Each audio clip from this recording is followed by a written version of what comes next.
सत्यमेव जयते या ब्रीदवाक्याला सत्यात उतरवणारी महाराष्ट्रातील एकमेव मराठी वृत्तवाहिनी आजचा महाराष्ट्र। आज दिनांक 8 एप्रिल रोजी लोकसभा मतदार क्षेत्रातील दाभाड, दुगाडफाटा, लाभ येथे आगामी लोकसभा निवडणुकीच्या संदर्भात भाजपच्या कार्यकर्त्यांचा मेळावा आयोजित केला होता।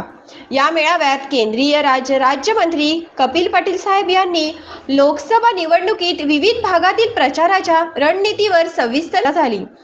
त्याचबरोबर बूथनिहाय आढावा घेण्यात आला। उपस्थित पदाधिकारी, बूथ प्रमुख आणि कार्यकर्त्यांना मार्गदर्शन करून आवश्यक त्या सूचना देण्यात आल्या।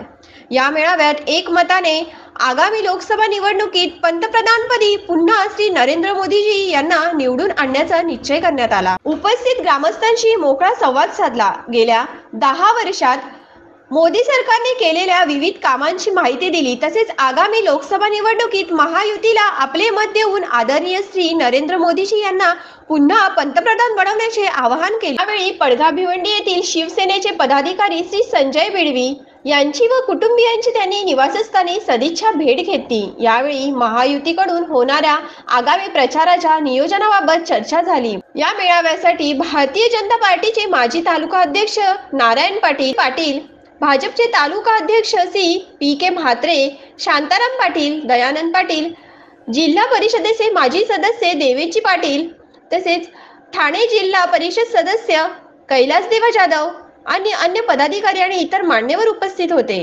आजचा महाराष्ट्र न्यूज साठी महेश जाधव, अंबाडी।